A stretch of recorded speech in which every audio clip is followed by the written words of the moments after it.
Yo guys, it's Daniel and welcome back to another video. This video is completely different to any video I've done before, but first thing I want to say is, if you're not a massive Harry Potter nerd or you don't understand anything to do with Harry Potter, then this video may not be for you because this is a Harry Potter theory video. So I'm going to give you about 5 seconds, and yeah, if you've not left by then I'm assuming you're either a Harry Potter nerd, you're curious, or you just like me. So yeah. This is where you go. Right, so if you're still here, I'm assuming you're a massive Harry Potter nerd, or maybe you just like me, you know, which is all fine and good. Or maybe you're just curious as to what I'm talking about in this video, and if so, then you're more than welcome to stay. I'm not gonna object to that.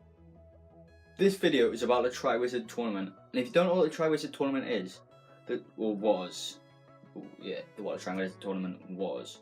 The Triwizard Tournament was a magical contest held between the three largest wizarding schools of Europe: the Hogwarts School of Witchcraft and Wizardry, the Durmstrang Institute, and the Beauxbatons Academy of Magic. My fingers look weird in this. Each school is being represented by one champion. These selected champions complete 3 tasks, and these 3 tasks are traditionally judged by the headmistress or the headmaster of the 3 different schools. And these tasks are designed to test magical ability, intelligence, and courage. The champions competed for the honour and the glory of winning the tournament for the Triwizard Cup and a monetary prize, which was in the 1992 edition, which is the edition we get to see in the films and read in the books. The prize was 1,000 galleons. A monetary prize means money. And the first tournament was held sometime around the late 13th century. And I'm going to give you a precise date of 1292. And I am getting this precise date from when Dumbledore is speaking in chapter 12 of The Goblet of Fire, and he says, "The Triwizard Tournament was first established some 700 years ago as a friendly competition between the 3 largest European schools of wizardry." So this means that if this was set in 1992 take 700 is 1292. And my theory is that the Triwizard Tournament may make an appearance in Fantastic Beasts 2. Well, how can that be? The Triwizard Tournament stopped in the 1700s. And yes, you're right, it stopped in the 1700s. Although that doesn't exactly work when you do the maths. If you are a Harry Potter nerd like me, then you'll know of the site called Pottermore, and this site is a site run by J.K. Rowling herself, where she puts in different editorials and different articles and stuff about the Harry Potter world and different characters and different aspects of this world. And she has talked about the Triwizard Tournament. She's talked about the 3 different schools. And in the Triwizard Tournament, there are 2 main schools that have a big rivalry. And this is the Beauxbatons Academy of Magic and Hogwarts School of Witchcraft and Wizardry. Beauxbatons has 62 wins, and Hogwarts has 63 wins.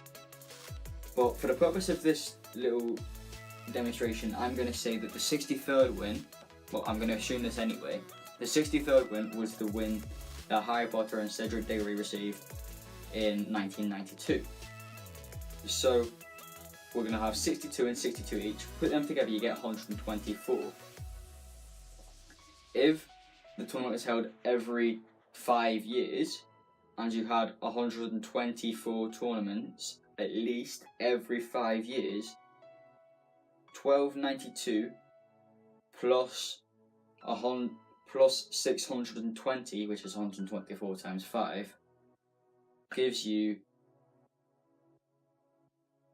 1912.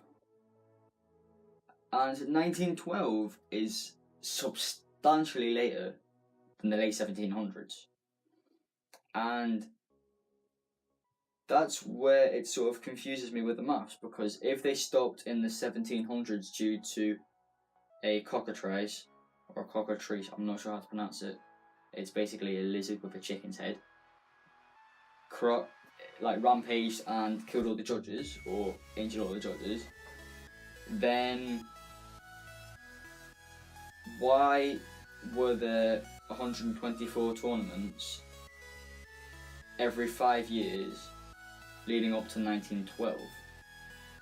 So something's not right there, which is why I'm thinking that maybe it didn't stop in the 1700s, because it also mentions that there were many attempts to bring this tournament back and they weren't successful. So maybe in this year maybe they're counting different attempts to bring this tournament back. If you don't know already, the new Fantastic Beasts 2 film is to be set in 1927. And 1927 and 1912, there's still some difference there. But I only mentioned the wins between Hogwarts and Beauxbatons. I didn't mention any wins for Durmstrang. And if Durmstrang hadn't have won any tournaments, what would be the point in them competing? It's like if Oxford and Cambridge had a rowing race every single year, but Oxford won all of them, what would be the point in Cambridge even competing? There's no point. So Durmstrang must have won. And even if Durmstrang had won 3 times, that would still prove my maths to be correct. Because 3 times every 5 years equals 15 years. If we had 1912 plus 15 equals 1927. And you could be thinking, yeah, 1927, blah blah blah. But surely we're going to need one character from each of the different schools to be in this film that we know of, that have been confirmed, in order for your theory to be even more verified. And that's where I am going next. Because in this film, Albus Dumbledore is being confirmed, and we know that he went to Hogwarts. There is also Grindelwald is also in this film, and we know that he went to Durmstrang because in the Deathly Hallows, Victor Crumb says that he was kicked out of Durmstrang for twisted experiments. And that would leave one more person. And you wouldn't believe it, but Nicholas Flamel has been confirmed to be in this film.